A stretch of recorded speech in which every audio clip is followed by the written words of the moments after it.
এই মুহূর্তে সবকথা বড় খবর, সামনে বিধানসভা ভোট আপনারা জানেন 2026-এ। অভিষেক চাইছে ভাঙর আমি জিতব, ভাঙর ছাড়া কেনে অভিষেক বলছে ভাঙর যেমন করে হোক আমাকে ভাঙর জিততেই হবে। সেটাই নিয়ে কিন্তু এখন বাংলায় এখন তোলপাড় চলছে। কেউ বলছে নওশাদ সিদ্দিকী এমপি হবে, এমপি। সাধারণ মানুষ বলছে নওশাদ সিদ্দিকী এমপি হবে না, কে এমপি হবে? অভিষেক। কিন্তু যেহেতু এখন বাংলার কিছু মানুষ তারা বলছে 2026-এ বিধানসভা ভোটে নওশাদ সিদ্দিকী কেউ বলছে 10টা সিট পাবে, কেউ বলছে 15টা সিট পাবে, কেউ বলছে 20টা সিট পাবে, কেউ বলছে 40টা সিট পাবে।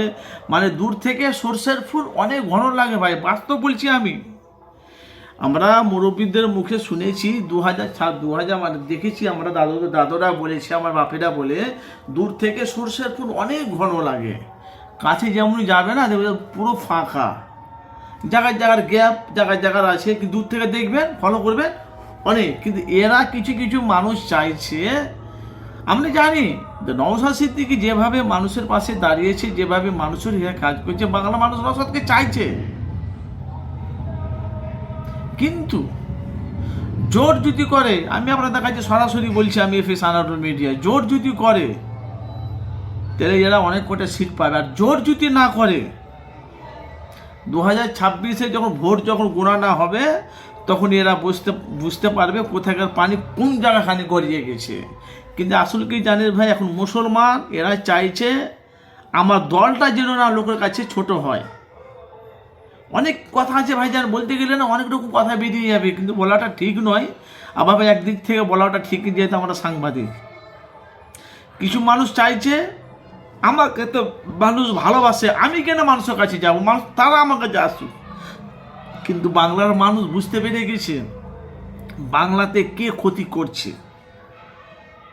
কিছুদিন আগে আমাকে বলছে নওশাদ সিদ্দিকী বিধানসভাতে এমপির উপযুক্ত, কেউ বাবা বলছে মুখ্যমন্ত্রীর উপযুক্ত, কেউ বলছে তোমার শুভেন্দু অধিকারী মুখ্যমন্ত্রীর উপযুক্ত। আরে মুখ্যমন্ত্রী তো মমতা আছে। আরে বাংলায় যেভাবে মমতা কাজ করেছে, বাংলায় ও দলে যদি কয়েকটা দুর্নীতির নেতা যদি কিছু দুর্নীতি যদি কর্মী না থাকতো তাহলে তৃণমূলের দলটা বদনাম হতো না। তৃণমূলের ব্যাপক উন্নয়ন, আপনি যে রাস্তাটা হাঁটছেন সেই রাস্তাটাও তৃণমূল করেছে।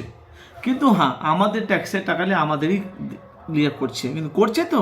তাহলে 2026-এ এমপি কী হবে? সাধারণ কেউ মানুষ বলছে নওশাদ সিদ্দিকী হবে 2026-এ। অনেক মানুষ তা প্রশ্ন করছে ভাইজান, কেন আমরা তো ভাই রাজনীতি করি না, আমাদের কাজ হলো মানুষের কাছে যতটা তোলা। তাহলে ভাঙরে কী হবে? 294টা সিটের মধ্যে একটা সিট, সেটা হলো নওশাদ সিদ্দিকী ভাঙরে। তাহলে লড়াইটা কার সাথে হবে? আর আপনি আরে ভাঙরের এমপি তো তোমার সাইনি ঘোষ তৃণমূলের, এবার কে হবে? তা আপনাদের মূল্যবান মতামত অবশ্যই জানাবেন। 2026-এ আপনারা কাকে দেখতে চাইছেন, মতামত জানাবেন।